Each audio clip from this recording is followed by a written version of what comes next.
Independent panel on military service and readiness. She's an adjunct professor at the Institute of World Politics, where she teaches nuclear deterrence theory and is also contributing editor of Providence. Dr. Heinrichs earned her doctorate in defense and strategic studies from Missouri State, where she graduated with distinction. She received her MA in National Security and Strategic Studies from the U.S. Naval War College. I know we have a lot of War College representation here today. And graduated with highest distinction from its College of Naval Command and Staff, receiving the Director's Award for Academic Excellence. She earned her BA in History and Political Science from Ashland University in Ohio and was an Ashbrook Scholar and currently serves as a member of the university's Board of Trustees. That's pretty awesome. Yeah. They wouldn't let me in. They don't let me in here anymore. These guys will attest to that. But we're delighted to have Rebeccah here today. She's going to talk about deterring 2 nuclear peers and the new Washington consensus. And for those that don't know, I'm Vipin Rang. I'm not Taylor. Taylor is around today, but I think he has a bum shoulder because we're all getting old. So please join me in welcoming Dr. Heinrichs. She'll speak for about 20, 30 minutes, and we're just going to open it up. And then have a discussion on deterring multiple peers. Thanks, Rebeccah. Yeah. First of all, I'm okay? You can hear me? Yes. All right. I'm thrilled to be here. It's a privilege to be with you all. I'm so sorry for being a few minutes late, but I just shot over from New York. But I'm actually I work out of Washington D.C., but had a work event in New York, and so this was had to shoot over from there, and traffic has been not great and cooperative. It's also just a privilege to be here with these fellas, with Austin, Pranay, and Vipin, and I'm jealous of you all that you get to spend time working with them and thinking about these things. So I think they're kind of sick of it. You don't feel fact. So what I thought I would do, I never speak for the full amount of time, unlike a lot of, I kind of do the reverse because I think the discussion is always the better part. And so I'm going to just sort of put some things on the table and hope to be just have a conversation with you all, answer any questions I can to the best of my ability, and have a really good discussion about maybe some things that you all are wondering. So Vipin started off talking about how I was a member of the Strategic Posture Commission. So I want to start there. I know the report now is a couple of years old, and some people think like, okay, well, how relevant is it? Many months, I don't know, how many months are we into the Trump administration? 8, 9? Like forever. Time is a flat circle, but we hear that there might be some kind of defense strategy coming out with a part of it that has to do with our nuclear posture in lieu of a full nuclear posture review for now. So I think it's important to note kind of the context of the Strategic Posture Commission, some of the findings and recommendations we made, and then the way I see it, and I'd be curious to know about my colleagues here too, how it has formed and sort of pushed a new consensus, at least in the expert community and among policymakers.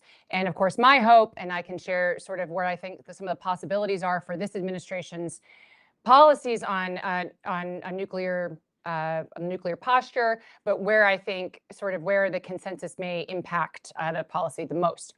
So Congress decided that it was time for there to be an outside bipartisan look at U.S. nuclear posture, or what the adversaries are doing, the nature of the threat, and to take an assessment about how good we're doing at this. The last time we did this was 2008, 2009, and some big things have happened since then. Washington is very, very divided. And so there was a big question about whether or not a bipartisan commission like ours could even come up with any kind of consensus. And I was one of the commissioners appointed by Chairman Mike Rogers, Republican. So there's half Republicans, half Democrats, representing kind of the entire spectrum within, I don't know if it's the whole spectrum. There's some folks on the outside the spectrum that I guess were not represented. But for the most part, the sort of the ends of the spectrum on nuclear strategy, to try to, represent sort of the different schools of thought within the Congress to have some trust there. Pardon me? Definitely the left end. We did have the left end. Yes, we did have the left end. We did have the far right end also. No, I guess the full. We did it. I guess, no, we did. I shouldn't sell ourselves short. We really did cover it. And I won't tell you where I am. We'll see if you can guess. But there was, I guess, I'm eternally optimistic since I'm from the Midwest, but there were some people on the commission who really thought there was just no way we were going to get consensus. We started off by trying to sort of level set and just kind of where everybody just try to all take in the intel threats. So we had multiple parts of the IC community come in and give us the briefing. And then we had allies come in, give us their assessments. And then we had various combatant commands, regional commands come in and give us their assessment. And then we came up with our findings and recommendations. We were to look at the time frame 2027 to 2035. So the hope was, in order to get consensus, that we're not going to grade or sort of relitigate previous decisions, to try to put that aside and just look to see what is 2027, 2035 look like? What are our adversaries going to be doing? And then is our current posture suited for that? And I thought that was a really smart way to kind of sidestep maybe some of the disagreements we have for how we got where we are. And the conclusion, no surprise, was that whereas the last Strategic Posture Commission really was focused on Russia as the primary nuclear threat, and even at the time we didn't have this was pre-2014 invasion of Crimea, and it was obviously before the full-scale invasion of 2022. It's been some time for that. So, and then of course the really big change is now we're dealing with China as a major adversary. It's the pacing threat for the United States, and also in a rapid strategic breakout is what the previous Stratcom commander, Admiral Chaz Richard, described it, their nuclear program, the Chinese nuclear program. And so if we look at just the current trajectory, this will be the first time, 2027, will be the first time the United States has had to deter two major nuclear peers simultaneously. Much, much harder problem than during the Cold War, and that was a very, very hard problem. And so that we agreed on that, and we also agreed on the need to deter it, which I don't know if you've checked in with Washington, D.C. lately, but that's actually not a small thing. And I commend to experts too to look at the first part of the report, which is the stakes. A lot of government reports get right into the threat, and then we have a threat-based report with policy or strategy recommendations. We before that wanted to talk about what it was we were trying to defend, to see if we could come to consensus on that, because that is going to then determine how you perceive the threat piece of the analysis. So what is it that we want to defend? Can we come to an agreement on what was worth defending, what U.S. interests are? And we did.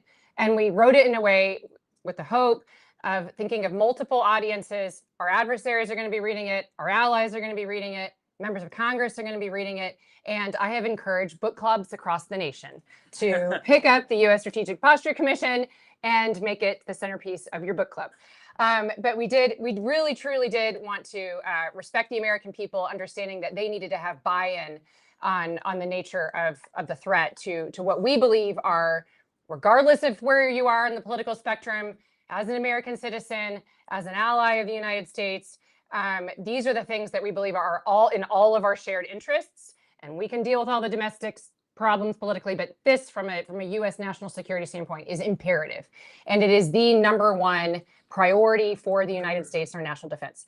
Okay, so two nuclear peers who are increasingly collaborating also in areas that have a dimension that could contribute to their nuclear programs. That's the other aspect of it that makes it really, really difficult. And some big recommendations, so some things where we found that we were not really well suited for. So we say that the current program of record, which was really a 2008 bargain with the Obama administration and the Senate for authorizing or for giving articles of ratification, advice and consent to the New START Treaty in exchange for full modernization for the Triad and the Enterprise. And that's the program of record. So we were adamant that policymakers, sometimes you get a new report that comes out and they're like, oh, look at this new shiny thing that they are recommending. Let's stop doing this other thing we're doing and go do that. We're like, please do not do that. Please, please, please finish the program of record. We want full modernization of the program of record, but we said that it's necessary but not sufficient for dealing with the two nuclear peer threat. So what are the areas where we have to improve? We concluded that the area where we believe these things are very, very difficult to assess, because we're sort of trying to predict our adversaries' threat perceptions and their own national motivations, et cetera. But the area where deterrence was most likely to fail, and that is deterrence, which is it could be a conventional attack with strategic consequences or a nuclear attack. Either of those, it was most likely to fail abroad, regionally, against one of our close allies, one of our treaty allies. And that is where the United States needed to shore up our ability to deter that kind of threat. So a lot of theater deterrent options. We do not list specific programs, again, trying to maintain consensus. The more specific you get, the harder it is to get consensus. So we stuck with defining some of the characteristics of the areas where we thought we would need to bolster theater deterrence. It really came down to, the name was not in there, but it was the Sea Launched Cruise Missile Nuclear option, which was pushed for, or it was introduced or called for in the first Trump administration. It did not get, did it get started? It didn't get funded, but it wasn't done. Biden administration came in, wasn't put in the program of record. The Biden administration, Vipin, eventually came around to supporting it. And they're well familiar from all levels. That's a big one, but that's not, you never, just because you love a program doesn't mean it's going to be the program that's going to be the silver bullet that's going to protect us, and maintain the nuclear peace and deter major power conflict. I love the B-21. I can go on and on about how we need 300 B-21s, which we do, but B-21 is not going to be the only thing that's going to prevent a major war with the Chinese or the Russians. So that was one of the things that we said that we need, that the Indo-Pacific in theater was an area where we just have a hole. And so we need additional deterrent options there.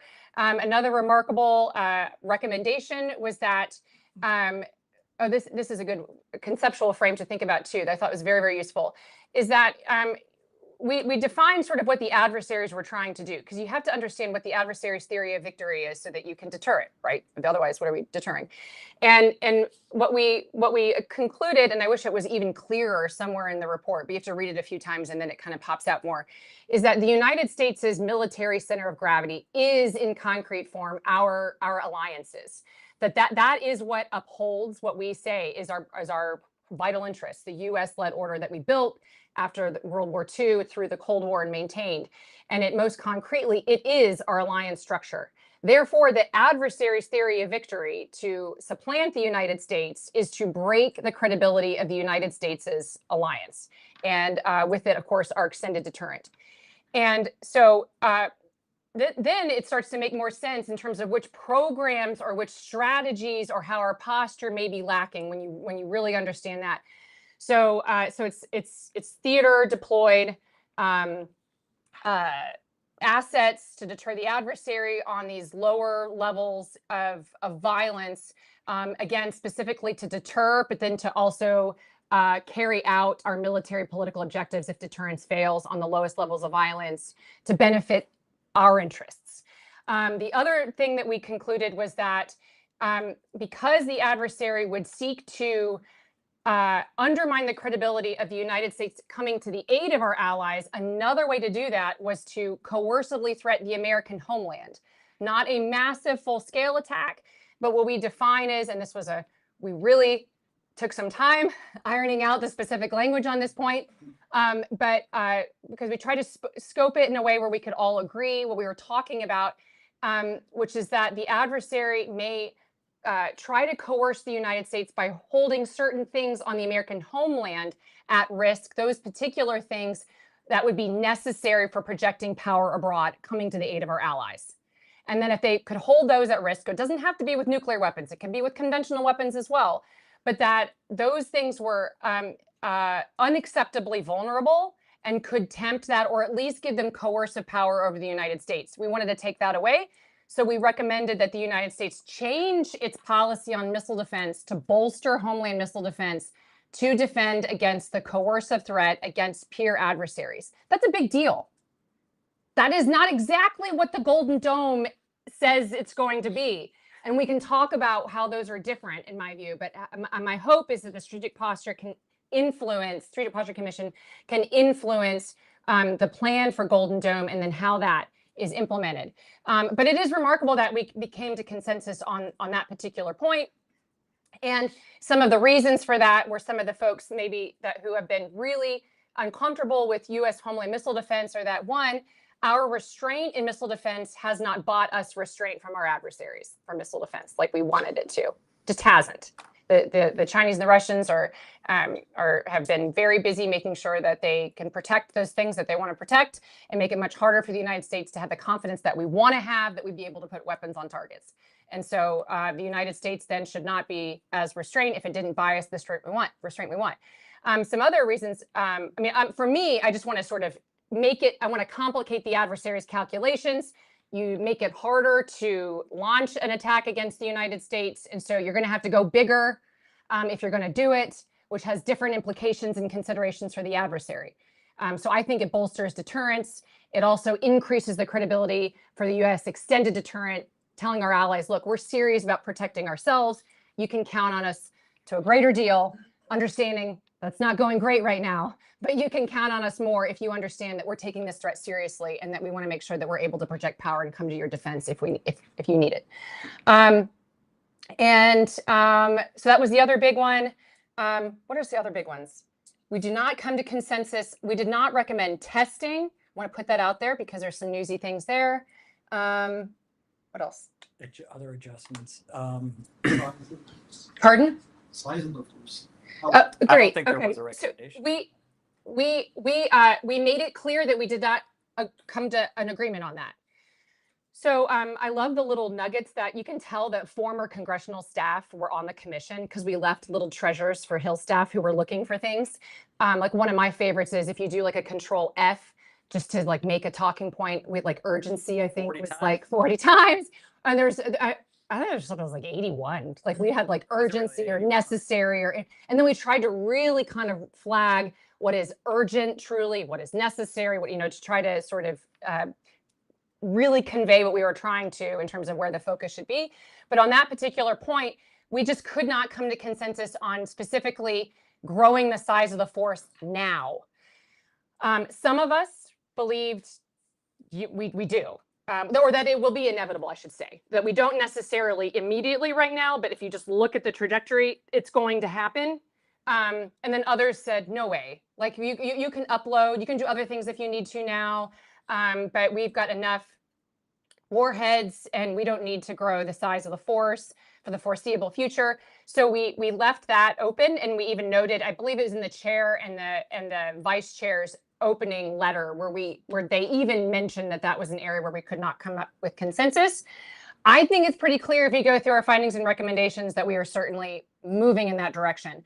The other thing we did is really just an art in coming to consensus too, what the report did too. Another thing that we did was we really tried to emphasize which things, this idea of opening doors for future policymakers and not closing them now. So if you love the idea of more B-21s like I do, there are some things that you have to do for the defense industrial base right now to even have that option to buy more B-21s in the next 3 to 5 years or whenever that is. And so we really had a posture of let's not purposely close doors and close options for policymakers and strategists in the future. We want to be maximizing options. And so that was an emphasis. So we didn't close anything off, but we also didn't make any specific recommendations on numbers.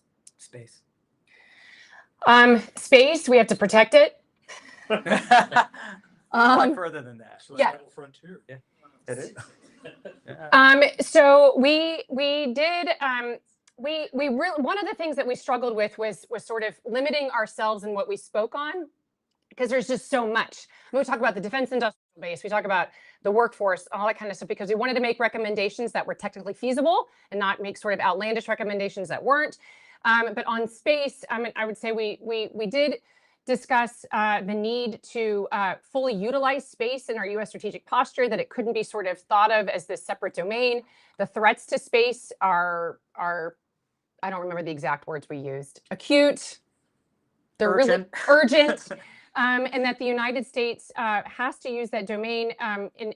We've been saying this for years, but we really tried to push push policymakers to understand that we needed, I don't remember the exact language we used on this, but basically we have to use it. We also mentioned it specifically as a domain to consider and use, not just consider, but to use for missile defense. Especially, we're really worried about FOBs, fractional orbiting bombardment systems. And then we also put a little, we wanted to make sure that we were, you know, the arms control community was going to be very discouraged when they read our report. And so we did want to make some recommendations for if there was something else. We're essentially not moving towards a time where arms control looks very promising. We don't have adversaries that are cooperative for different reasons and in different ways. But the FOB system, we did call out as an area where that the arms control community may want to focus on as establishing a norm on that. The Chinese been done it at least once, tested a FOBs, I think that we can talk about. And so that's, we say that that's very bad and that we should work on establishing a norm for that. I think that's all I want to say about space. What else do I want to say about space? I can nuclear capabilities. There was a whole section on non-nuclear capabilities. Non-nuclear capabilities in space? No. Advanced focus on. Advanced. Yeah, that's really good. So we did, this is the other part that I thought was sort of like a ticking time bomb that was implanted in the report, which is that we must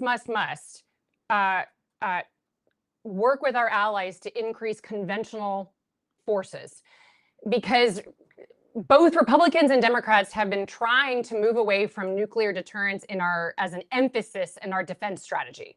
Okay, but our adversaries have not. They've been emphasizing their nuclear weapons in their perception of their interest in their defense strategies, and so as a result, what we say, you have to do both. You have to adapt the U.S. strategic posture, the nuclear posture, but this doesn't mean it's only nuclear. That means you also have to invest in these conventional forces, and the little time bomb in there is, and if you do not sufficiently and on the time frame that we need you to bulk up on conventional, we will have to rely more on nuclear.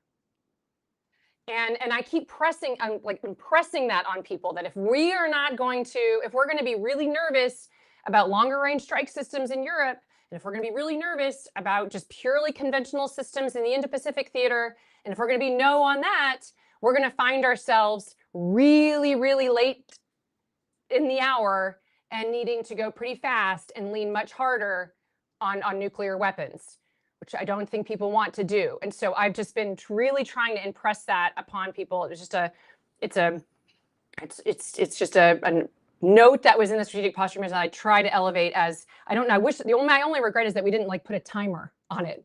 You know, if you haven't done it by this point, like this is going to sort of be our only option at this late hour.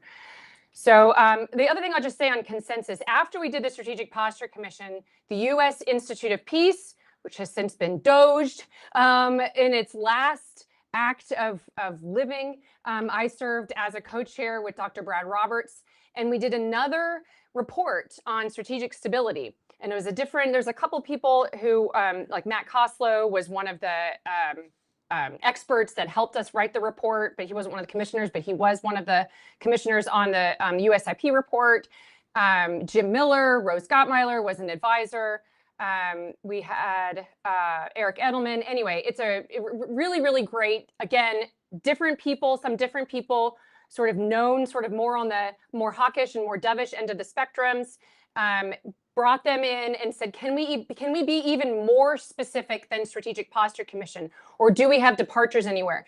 We agreed with the Strategic Posture Commission and then added more urgency and more specificity, where we did specifically call out SLCM-N, urged that to accelerate the program if we could by looking at different ways to do that and get that capability fielded. And so I think that's just really important to try to emphasize the momentum. When we did briefings on the Hill, broad bipartisan consensus. I mean, I didn't give a briefing where anybody was scandalized by our findings and recommendations, including on those points that have traditionally not been consensus views of the both ends of the political spectrum. So it is my hope that they will influence this administration's thinking on it. And I think some of it has been, and some of it has not been, and those reasons are plentiful. But for now, I'd love to turn it over to discussion. If there's something I said that you want me to talk more about, or you're curious about something else, happy to give more detail or more color. Great. Thanks, Rebecca. I will keep a list. I will say, just in terms of consensus, we had the NPR was released in March 2022, right? March 22. These guys worked on it. I did not. And the Strategic Posture Commission report comes out about 18 months later in October 2023, just days before the awful October 7th attack. So it sort of got buried by the news. But in terms of consensus, what's that? Yeah, I mean, the NPR came out a month after the invasion. But in terms of consensus, I think it's important to emphasize on the Democratic side, it was chaired by Madeleine Creedon.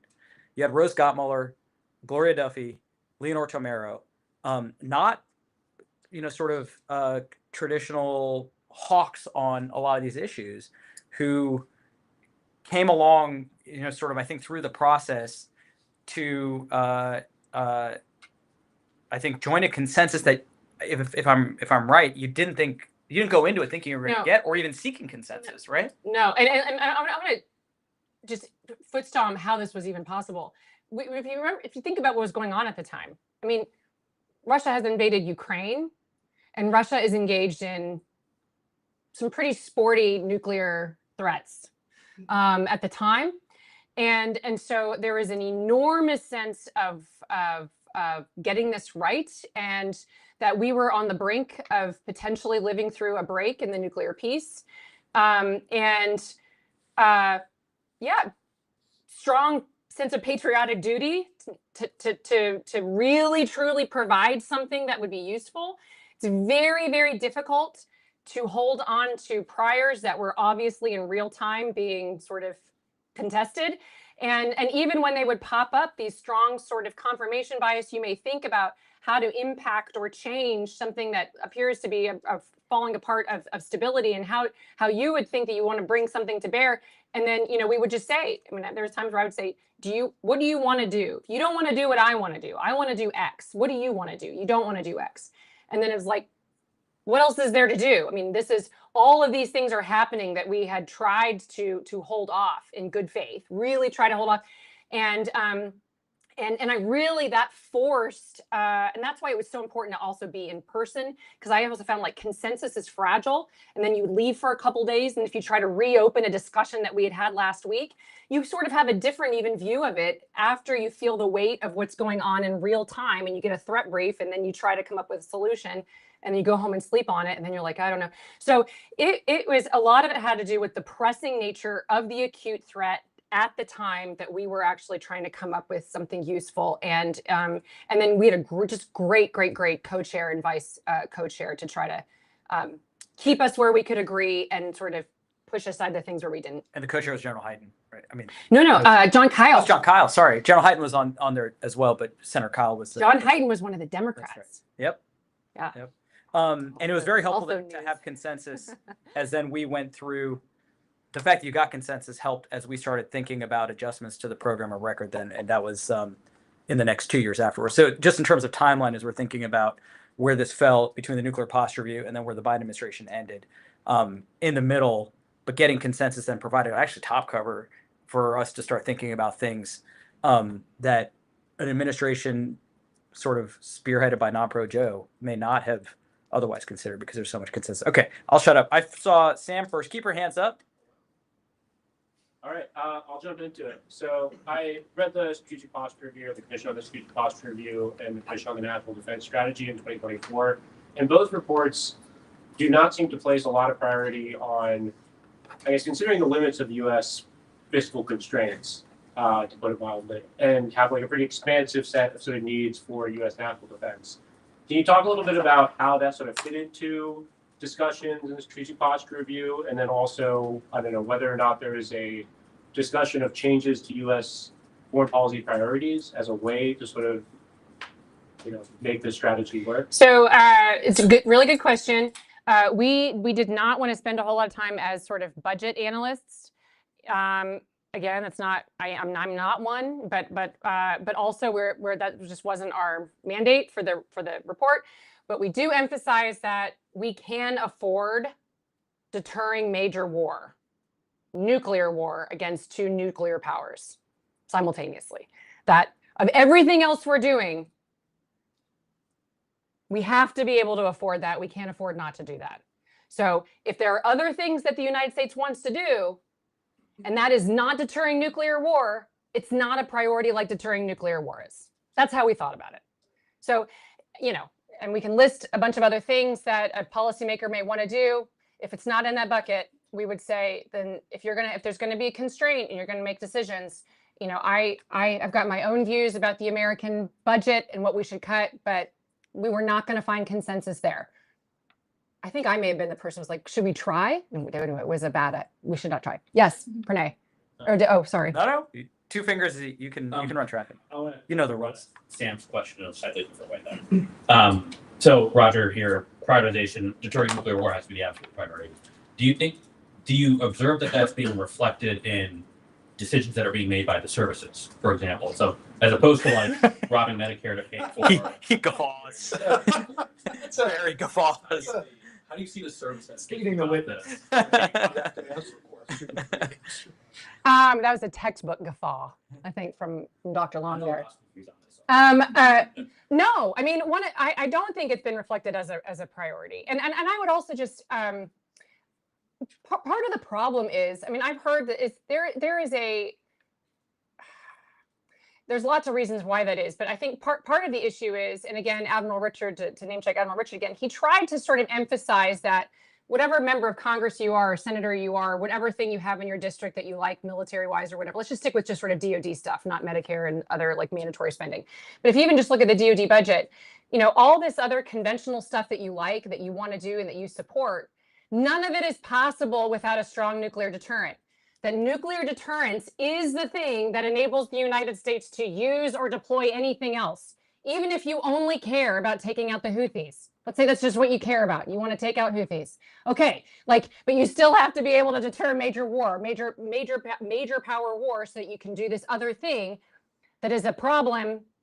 My view, we should do it. I don't know, Austin, what his views are, but you know, I think you should do it. But you have to be able to, for a superpower to be able to project power so far from our shores, you have to be able to maintain nuclear deterrence. So that concept has been hard for senators. I mean, I have heard of just sort of the anguished briefings on this point in particular. That's been very, very difficult to kind of get through. And then you have all the other just demands of living in a democratic republic where people want to spend, you know, money on other things. Some of it, I think, very, very good and understandable. But you know, it's a rowdy bunch, and it's hard to find consensus on what to spend their money on. But my view is, and the other thing I would just say is, I know it's expensive. I don't mean to downplay. It's a lot of money. I don't remember what the number is we even look at these days for calculating the percentage of the defense budget. 7%, I think, 8% at the high water mark of the entire defense budget.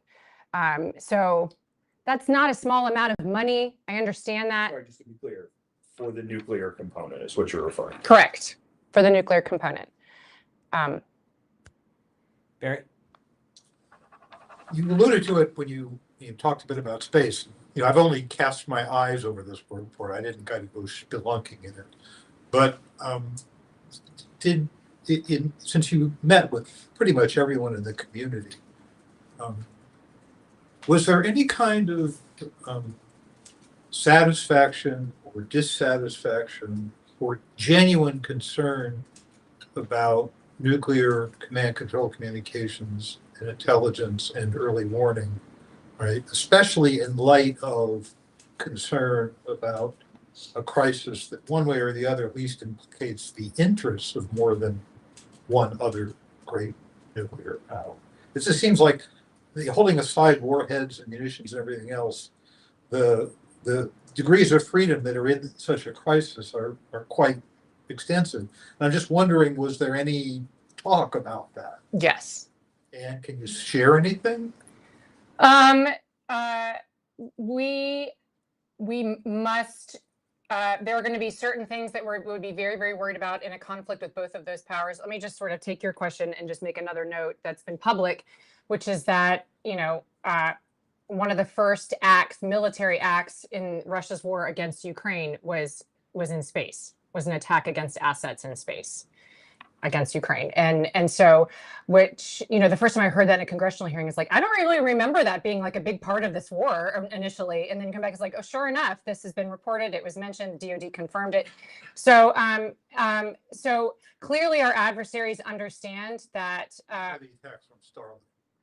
yeah. Viasat. Viasat, yeah. So clearly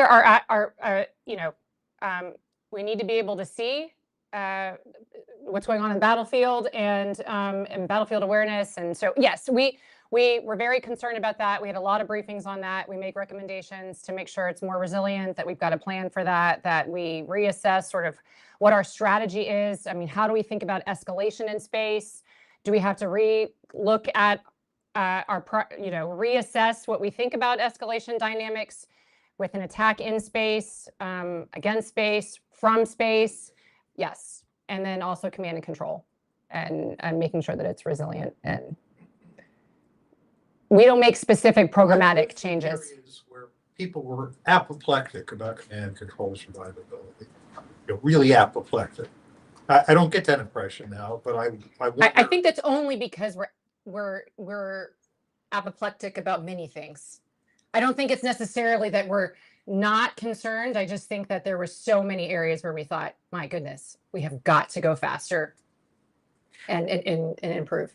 No, and I also think that the scenarios that we're most concerned with, I say this hesitantly with Austin here though, but the pressure on command and control is probably far less than it was during the Cold War, where we're worried about large exchanges, at least at the outset. And here, I mean, I think command and control concerns are not non-existent, but I think sort of the regional employment scenarios are less stressing for command and control.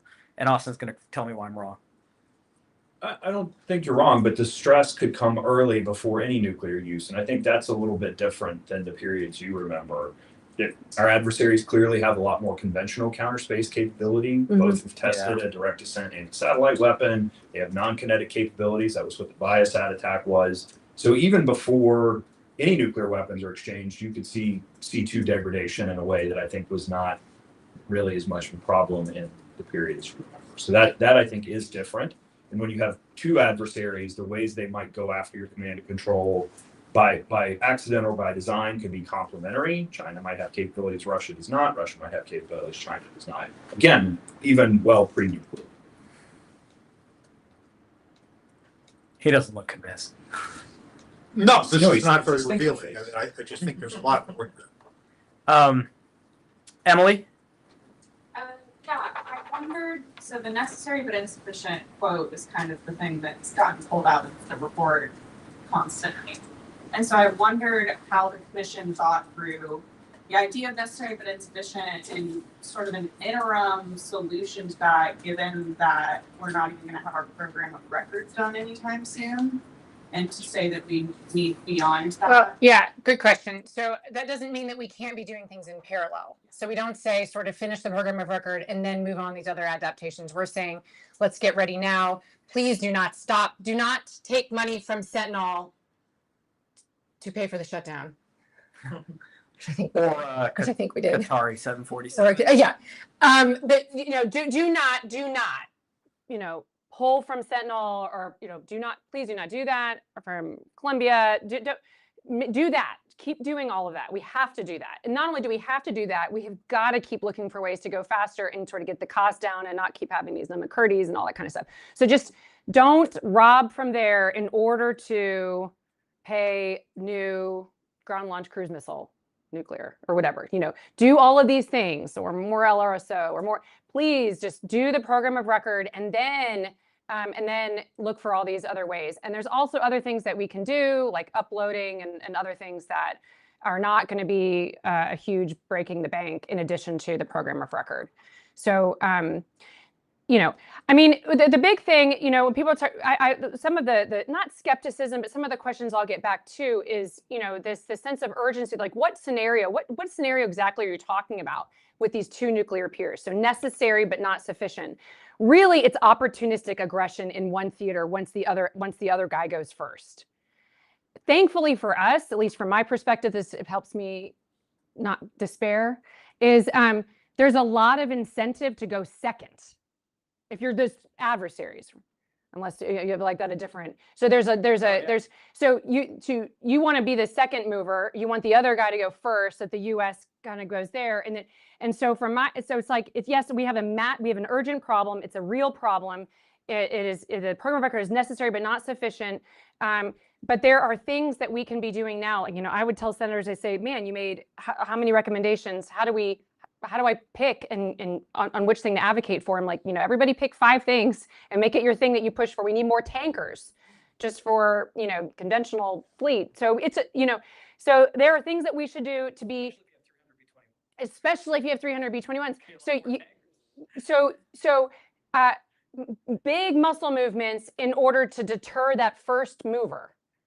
And that is going to help you with that opportunistic aggression problem if you don't have the first act of aggression. And so I think that it's not, you know, we sort of wanted to strike this. Yes, move faster. The problem is urgent. We have to be doing this now. But we do have agency, and there are things that we can do to work towards our advantage. And as a follow-up to that, because we talk of the two-peer problem often at the strategic level and only the strategic level. But that's, I think, a nice segue to how sort of like we started disaggregating necessary, but when we say may not be sufficient, we're really necessary but not sufficient. Yeah, I said what I right did. This is true. Almost got me fired. necessary but not sufficient. That's what you guys said. We were not allowed to say that, even though we came very, very close. May not be sufficient. Yeah.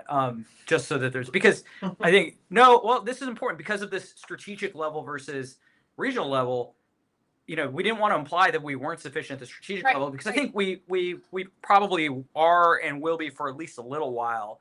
But I do want to push you a little bit on your thoughts, not the commission's thought, your thoughts on, as you disaggregate sort of the two-peer problem. There's the regional problem, which is, I think, as you put it nicely, there's, you know, opportunistic aggression, coordinated aggression, but also this incentive to go second. So goad and load, right? So if you're China, and how does that stress our regional capabilities? And you mentioned Slick Men, and not to beat a dead horse because they've heard me forever, you know, sort of on my ode to Slick Men, but we're really bare in the Indo-Pacific. How did you think about the two-peer problem, you know, either way, either in Europe or in the Indo-Pacific at the regional level, but then also your thoughts on how to manage it at the strategic level, because those are separate and sort of leads to different conclusions about where insufficiency is and when it will appear. Okay, so the insufficiency is still on the low. I hate the escalation ladder, but on the regional, like the regional. Regional to me is like, that is where I would put my priority. If somebody said, you know, what do we have to urgently change? It's going to be theater. I actually changed my mind on the question about who's going to go first and where I'm most concerned. I sort of before we did the commission work, I was of the mind that obviously, because China poses the greatest threat to the United States, the American way of life, the U.S.-led order, that was going to be where we needed, and because we had the greatest room for improvement in the Indo-Pacific theater. All of that is still true. I still believe all of that. But I believe that the theater in which nuclear use is most likely and poses the most acute threat is in Europe. It's Russia. And so I've changed my views on this and really believe that that even if you still believe that's true, which I still believe that China poses the greatest threat to the United States, that for that who goes first and where we need to shore up deterrence, I would put it in the European theater as a more urgent problem needing addressing. But we're less insufficient there, except whenever you account for what the adversary is doing. And so if you look at what the adversary is doing and you think like, what's my timeline? Yes, I have a bigger gap here, but the gap might be smaller here, but it's a more plausible scenario in the near term. And so I would work on that is where I would be focusing a lot of my diplomatic heft. Raymond, did I see your hand up? No, sorry. Eric Higginbotham. Thanks. So in the report, there's some language on tactical nuclear weapons, and we've had some references to it here. I want to understand that better. In the report, it stipulates forward deployable, capable of surviving a first strike, and capable of penetrating. So can you sort of elaborate, where are we talking about? Is this both theaters or one primarily? What would the target set be, and what would the scenario be where this would play out? Like, can you give me a sense of what's going on when we would need more than the LRSO and the sub-launch dialing yields? Yeah. So I'll just speak to what I know and what's in the report, and then I'll punt to Austin on some of the more specifics. Only because back whenever I was in the think tank world originally, I really played around with target ideas of what we would hit, and I got in trouble for doing that simply because I didn't. I wasn't trained to do it. Don't have the information. Don't have the intel, and so I will just say, not allowed to touch. yeah. And it was just unhelpful. In the unclassified think tank world. But I will say broadly, extremely not satisfying. But the way we think about it is, and we wrote it in the report, it's what the adversary values most. And so you think about what those buckets are. We are clear that we're still doing counterforce for both adversaries, Russia and China. And but so that is going to put. I'm sorry, counter which force? Nuclear or conventional? Nuclear, and I mean, we weren't super specific. So I'll just put it this way. The way I understand it, so we don't say, we say what the adversary values most. So I would put that, again, I'm already doing what I've been told not to do, but those even those conventional systems that would have very significant strategic consequences if the adversary used them. So, so it's not strictly nuclear, but conventional as well. Makes it very, very difficult when the Chinese are mingling conventional and nuclear also. But we say we want to do counterforce. We are very clear that we're not doing counter value.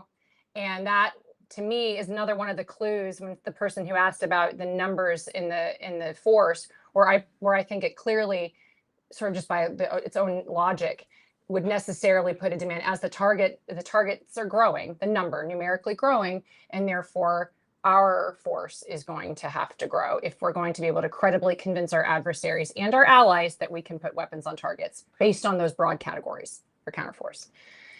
So I'm sorry, can you say a little bit more about the scenario here? Is this a damage limiting first strike? But you were asking about Slickerman in particular, right? Right. Regional Right. capability. Yeah, so he's asking, Yeah. so he's asking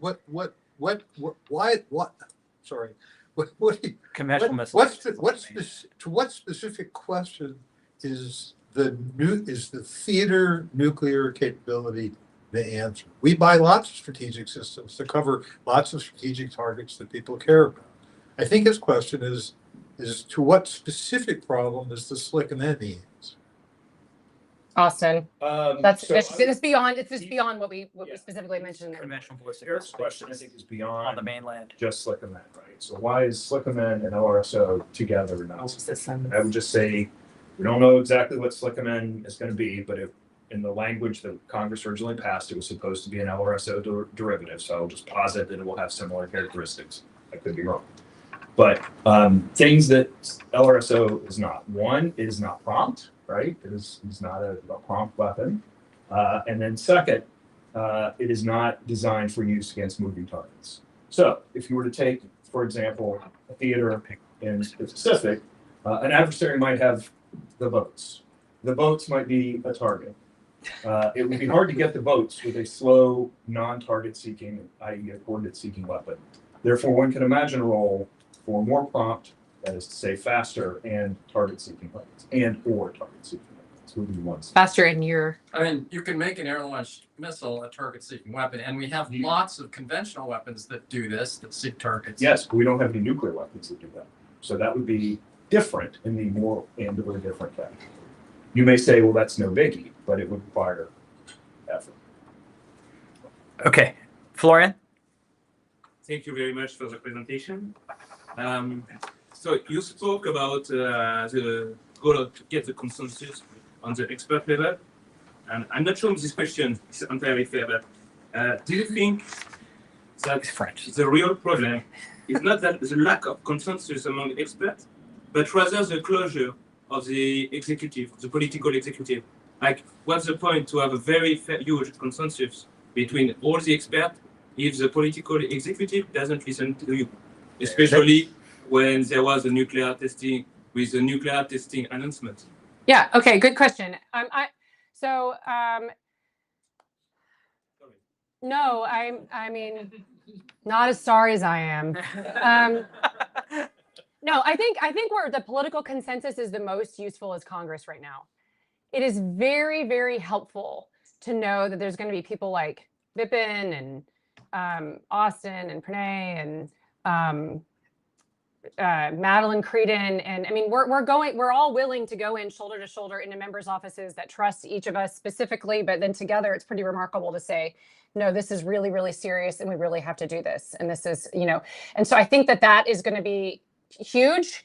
I mean, if we can, and there's all kinds of things going on where, I mean, the thing that's very challenging with the second Trump administration is that because they're so much more secretive about what they're doing, there's not a lot of think tanks sort of sharing information, kind of coming back and forth. But there is some, we do get clues like the president's tweets or posts, True Social posts, whatever they are, about what he's thinking about, and so we do have some idea, but there isn't the traditional sort of what we're used to interagency process where we have this nice, neat way of thinking things through and then coming up with policy and strategy documents, and that becomes American, plan way forward. But I still think that it is impacting because that's still the direction of travel. That is still sort of where it would be remarkable for this administration to take a much more dovish and less serious approach to what we're arguing for, which is to maintain the peace, systemic peace, maintaining the nuclear peace. And that's sort of how we're talking about it. It's definitely how we talked about it in the U.S. Institute of Peace. This is like fits perfectly with President Trump's desire to be the president of peace, is like, this is how you do it. And I actually see the president's kind of really looking at the testing issue, is that his headspace is sort of in the right place, in my view. It's a controversial thing to say, I think, but that's to bolster American deterrence and not to go the other direction. Certainly not to go the other direction, especially whenever he's floated this idea of more arms control, if he's willing to talk, which he did in the first administration too. Happy to talk to the Chinese and the Russians about disarmament, et cetera. But it didn't make a whole lot of news in the media. But both governments Russia is now saying, sure, let's talk about it. But the Chinese immediately said, no way, they don't want to talk about it. So it's hard to know exactly the impact. I'm just very glad that is where the motivation is coming, that we're not also dealing with this other variable of the Congress being divided on this because the expert community is divided. Charlie?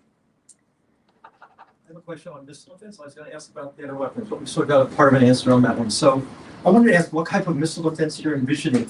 And my thinking over the years has been missile defense against a limited attack, quite limited attack, almost would never be effective because in a relevant time frame for conventional war, you could launch, you said it would be force the adversary to make a larger attack, but you can always make single warhead attacks and just wait and see what happens. And we're talking about a fairly small number of targets. So that missile defense is going to leak. And it doesn't greatly increase escalatory pressures because the attack doesn't have, the amount of weapons that actually hit the United States doesn't have to be any greater. So both what systems are you thinking of and why is it useful? Okay. So what I'm thinking about is current systems and then additional systems, especially located in space or deployed. I'm not wedded to any particular architecture or any particular system. I'm increasingly sort of being persuaded that that there may be a way to get what the president wants without, well, I'll put it this way. What I'm afraid is going to happen is that we're going to focus so much on this sort of impenetrable space-based architecture, highly proliferated, orbiting, kill vehicle, or whatever, basically SDI. I'm afraid that if we focus sort of so much on that in order to handle this scenario of really, I think it's a noble thing that the president wants, which is to intercept a missile from anywhere it's launched against the United States. But if you focus on that, I think you miss an opportunity to what I think is to close some holes that I think are real and I think are technically feasible to close. So I can't get into the specific things, but Northern Command has been pretty clear that there are things on the U.S. homeland that it looks like our adversaries are building new capabilities or building more capabilities of the certain things that they have in order to hold at risk specifically targets on the American homeland for coercive purposes. And those things that we would want that they're holding at risk or they would want to hold at risk are specific and known, and we can protect them. Will it be perfect? No. Does it need to be for deterrent purposes? No. I think it just needs to be, we need to be doing it in such a way to communicate to the adversary that it might not be completely successful, and the United States is still going to be able to retaliate in a spectrum of ways at the president's choosing, while also limiting the damage to those particular things that the adversary might want to hold. Now, in the president's executive order, he mentioned that he's not talking about just like, ICBMs launched from Moscow or whatever. It's drones, it's cruise missiles. And so there are other kinds of things that we would want to defend against that we can do if we're thinking about particularly protecting those things. So I would be sequencing Golden Dome to get the sort of ground truth from Northcom about what we would, working with Stratcom, about what we would need to defend, and then look at our current capabilities and see if we can take mature capabilities, add to them, adapt them, especially drone defense. I mean, if you look at what Ukraine was able to do inside Russia against Russian bombers, I would be taking note that the United States should probably make sure that things that we want to protect are sufficiently protected against drones. So I would kind of look at the sort of the things that are vulnerable, because again, this scenario is one in which an adversary is thinking about, especially in this era where both ends of the political spectrum are so like not interested in going to war. I mean, whoever is anyway, ever, but the idea here that we're thinking that the adversary, just even pick Russia, that Russia may think we could launch a strike, not even a nuclear, like a conventional strike against the American homeland, scoped in such a way that it would paralyze the American people with fear and not enrage them, so that we wouldn't risk retaliating with a nuclear adversary, especially if it's over a small Baltic country, something like that. And so we don't want that to happen. So we want to be demonstrating to the adversary in a credible way that we are going to defend those particular things with a variety of capabilities. And it's going to be hard because you have to integrate them and you have to have an architecture that integrates them all. And then while I was doing that, I would also be doing like a test bed for the more advanced capabilities. I like the idea of space fires that is sort of people are kind of brainstorming out loud about, which it might be a capability that the United States could launch in sort of, it's not sort of permanently on orbit, but it's something that the United States could deploy from space to bolster left of launch. I don't know how you want to call it, but it would give us that space-based kill capability that we might want, that might satisfy what the president's thinking about for a more robust missile defense architecture. So the scenario again is get in the game of doing everything we can to complicate the adversary's calculations, make sure that they understand that there isn't going to be an easy pot shot. And then I always like to make the point, especially if there's cameras and the adversaries are here that I'm giving this briefing. I do think that would be a serious miscalculation for an adversary to think that it would paralyze the American people and not enrage us. I think that we've got a case study where we can show it would in fact enrage the American people and not paralyze us with fear. But having said that, I don't want everybody to have to learn the hard way again.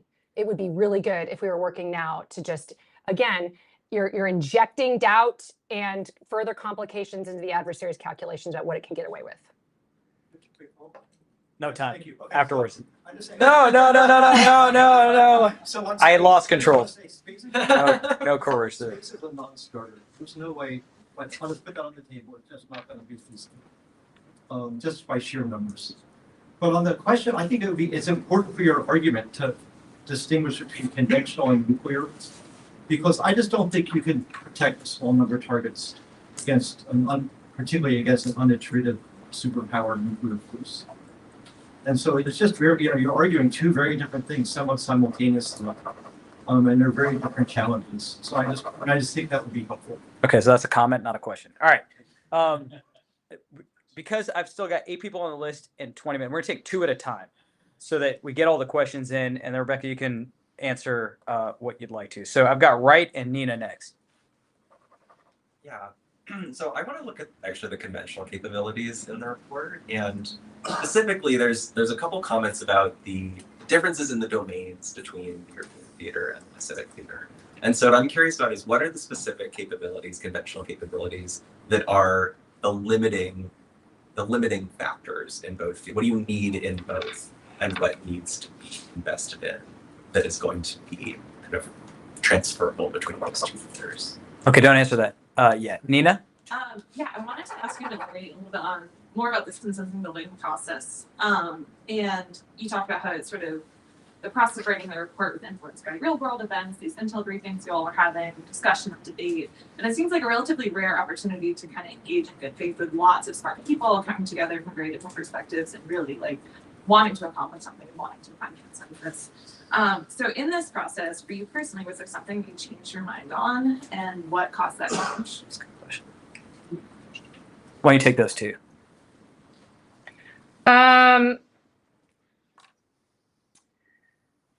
I mean, what changed my mind? Well, I already mentioned the one that changed my mind. I thought that though I still think China is the #1 threat, sort of my sense of an urgent adaptation in theater to the European theater is one where I just changed that my views changed on that by the end of it. It seemed to me that was. No, just Is that interesting? Yeah, because we're so focused on China's pacing threat and insufficient. China's a pacing threat, but what part of what I really try to wrestle with is what is most likely? What is the most likely terrible thing? And if you really try to, I just kept pressing on that. What is the most likely terrible thing? Because if I'm going to go in there and make this argument, and then also if you think about, there's just so much that we don't know. So there's just, yeah. So we had to listen to a lot of different people, and some of them have different views on what to press on more. On the conventional stuff, it's just, I mean, Austin can fill it, or anybody can fill in more on this. Because we just talk about more conventional. I don't even think we say specifically longer range strike systems. Did we even say that? So we left that again towards military planners for what they think that means. The point though is that the most likely, and I'm going to tie back in with that question as well, is that the most likely scenario might even be just a conventional regional sort of small d deterrence breakdown that could escalate.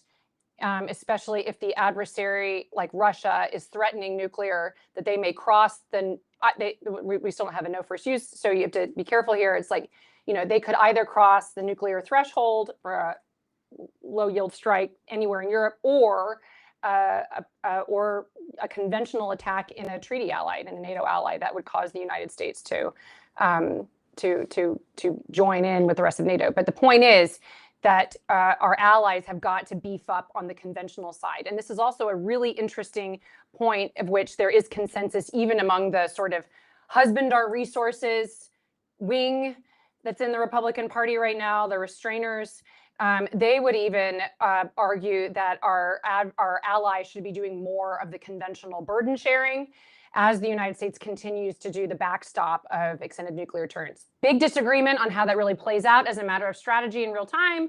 I don't think it does very well, but anyway, that's sort of, we just kind of leave that open, that you're going to have to do more on the conventional side if you don't want to rely more on nuclear. And then anyway, the other thing I would just say is, I mean, I think for me on just a kind of a, I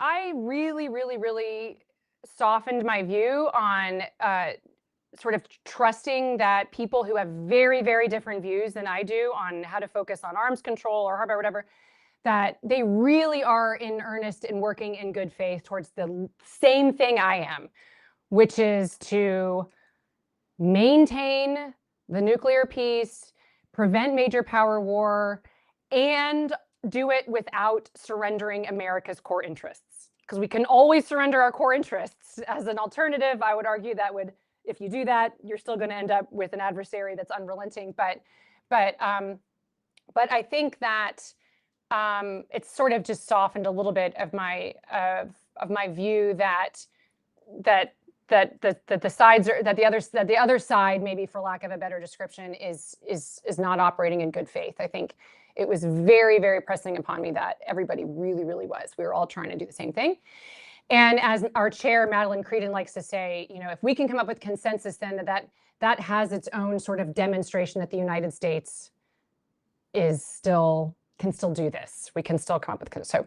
I don't want to sleep on that point. It's really important. Yeah. I mean, I would not have predicted that group could have gotten consensus on so many different issues and domains, you know, ex ante, and the fact that it did, I think shows how much the consensus has evolved and congealed. One more thing on non-nuclear and conventional, we also included in that bucket just integrated air and missile defense for our allies as well. That they needed to do that was a piece of it. But again, we don't go through specifically force planning what everybody needs to do. We don't. That would be another report. Next two, John Caverly, Dan Siebel. So if we execute the program of record and execute all the recommendations of review, what do you think China and Russia's responses? They're going to do whatever they want. What's that? They're going to do whatever they want. Yeah. No, but what will they do different? The question is, what will they do differently in the face of a giant expansion of conventional nuclear? That's your one finger. Okay. No, that's okay. So this is. Dan Siebel. Yeah. My question was just, I'm interested to hear about these consultations. I just got a call. So obviously, there's a lot of interest in conventional buildup in the Indo-Pacific. European allies, more or less, also trying to build up. Do you receive any pushback from when you were trying to, like, I was assuming these consultations telling allies, hey, you need to do more? Was there any pushback from them on that, or saying, oh, we'd like to, you know, budget constraints, et cetera? I just want to hear more about this exchange with allies in these consultations. Okay. So I think I don't want to assume your assumptions, but I think I can see them buried in sort of the question. We grappled with this. We sort of grappled okay, you know, the adversary is doing X. One of my favorite briefings was adversary was doing X, and you know the briefer said, and the adversary does not believe that this is escalatory. I'm like, well, isn't that interesting? What has the United States done in response to X? Nothing. It is by definition non-escalatory.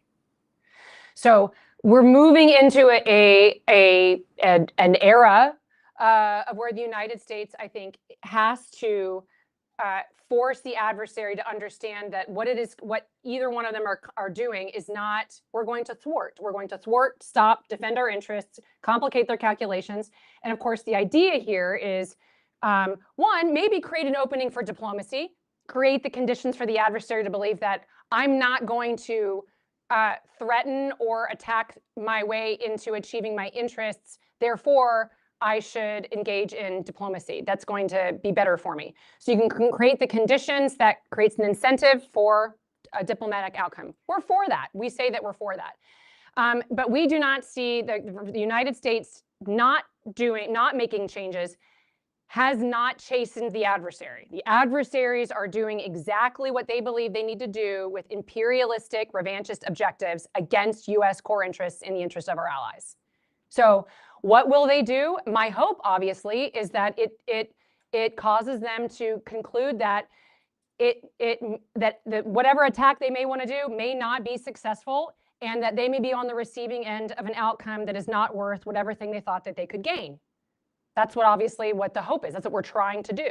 Could the adversary do a bunch of other stuff that's also really bad that the United States has to respond to? Yes, of course. But we essentially just concluded that all of these things are necessary because doing nothing is not creating a disincentive for our adversaries to be aggressive and coercive. What was the other?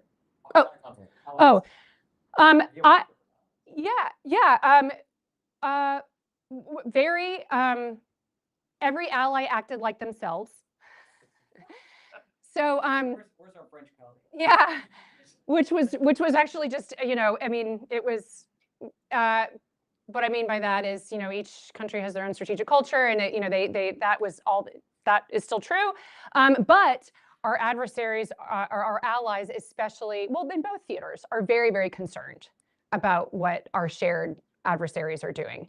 And they are heartened that there was consensus among experts, or really an attempt to understand what we can do to bolster their confidence in America's guarantee to their security. As we say, what deterrence relies on what the adversary believes is credible. So we can say that we want X, Y, and Z for deterrent purposes, but it's up to really the adversary determines what is going to deter him, and we have to try to do our best to figure out what that is. And for assurance, it's our allies. And so what assures our allies is really up to them. And so we listened to them. It wasn't just one way. It wasn't just us sort of saying what we thought we should do. It was them saying what they were concerned about. Obviously, the Baltic countries are very, very concerned about their security, and want to hear what the United States is going to do to increase their confidence. And so the Poles are very concerned about what the Russians may do. And of course, the French. And then, so on the question of limiting resources and what they need to do, not really. Everybody understands that we're all in a fix. Europeans have spent a lot of money on social programs and have not spent enough on their defense. And they know that, and they got to figure it out. And but they still, and as frustrated as they get with the United States, they still want us there, and they still want us providing extended nuclear deterrence. So it was very good, very productive. I would say that my work with allies is more positive and more open to making these adapt changes than at any point I've ever worked on this. I mean, there's certain allies, that we have that I didn't even do much work with them, 10 years ago, because everything I'm saying now just seems so ridiculously hawkish and provocative and, not necessary and expensive. And now it's like, no, people are very uncomfortable. And what's the most surprising thing from an ally? The most surprising thing I heard from a particular ally, right? So now with Prime Minister Takaichi, for example, is, sort of creeping towards thinking about changing I'll get it wrong, Sam, not the three no's, but yeah, I mean, I think that I am constantly surprised by the Japanese. I think I'm constantly surprised by the Japanese willingness to be forward leaning.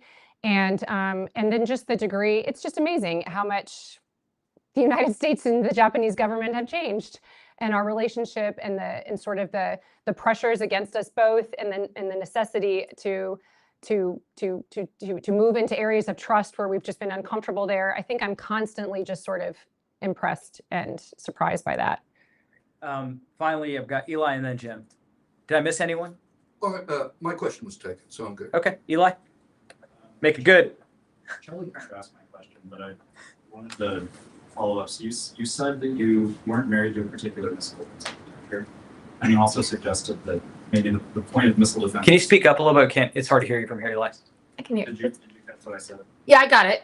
I'm not married to a missile defense system. No, maybe the point of drilling down on missile defense is to defend sort of a finite set of targets.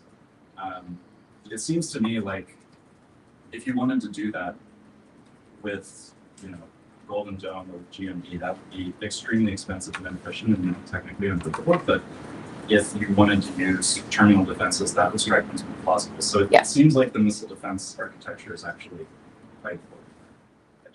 It is very important. It is very important. I'm just saying that there are some people who say they like, Golden Dome, like the Alaska delegation, for instance, is very, very, bullish on GMD or Next Generation Interceptor being sort of the backbone of the Golden Dome system. I'm just saying that I don't think that it depends on what the president, it depends on what they want to do. I mean, there's just a lot. If you look at the executive order for Golden Dome, it's pretty all over the place. It says that, we want we're committed to our allies and we want ally IAMD. It says that we want to protect certain things from drones and from cruise missiles and from ballistic missiles. And so it's very difficult to sort of scope it until I know sort of what the president wants. My scenario is, that is what I'm concerned about is, I mean, I think it would be, man, if you have a Russia or a China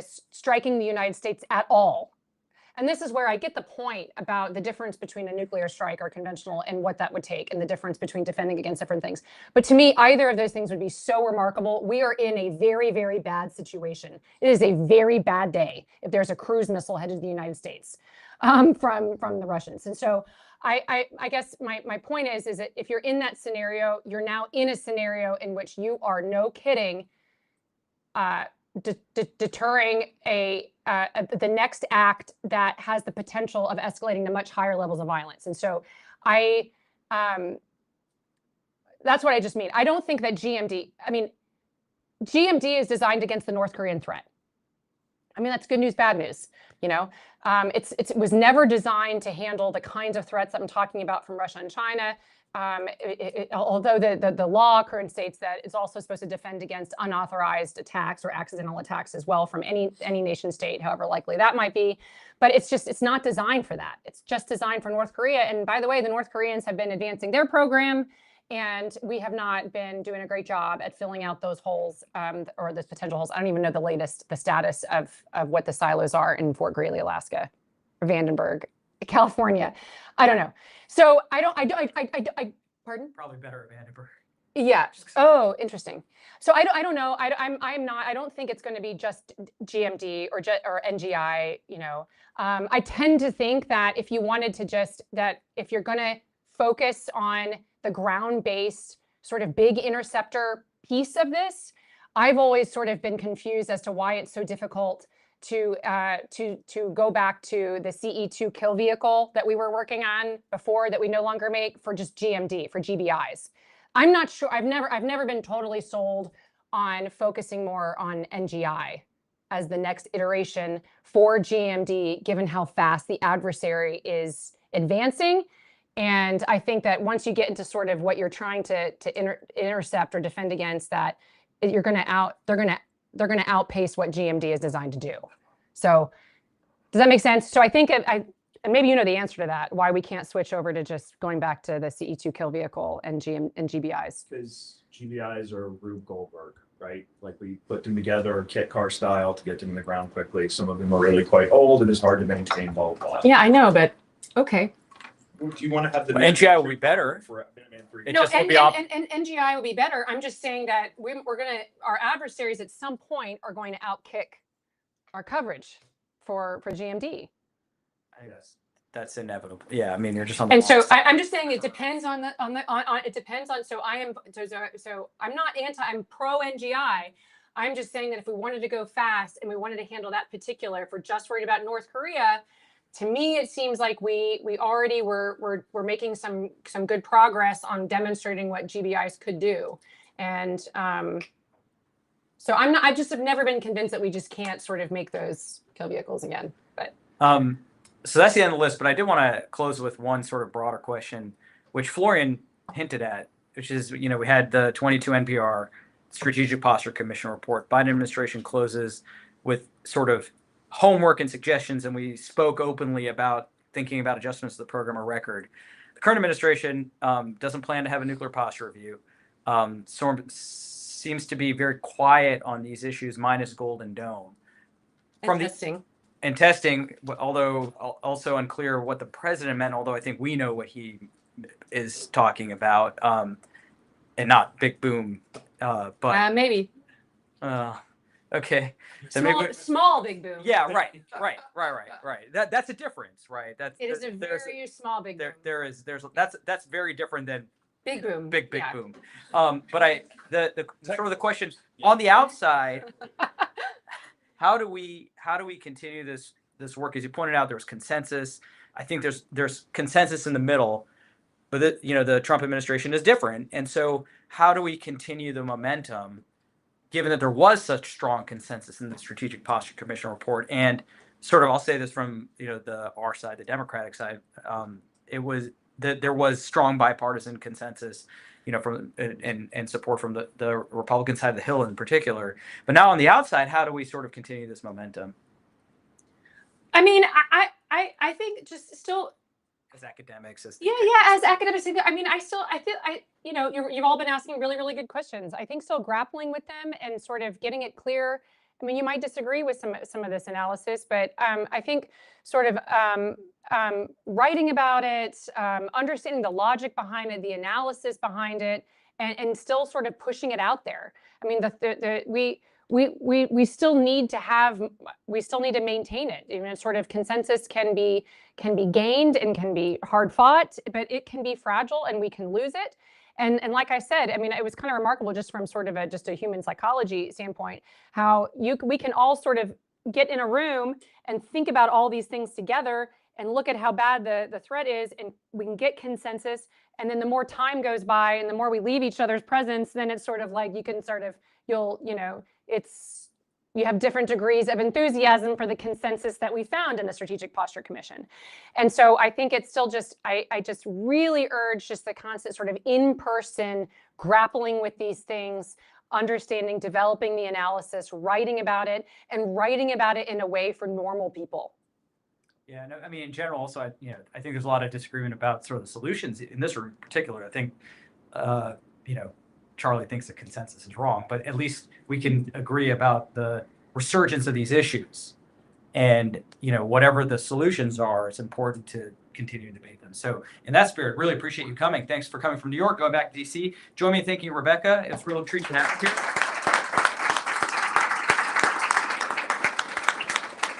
here. And now we're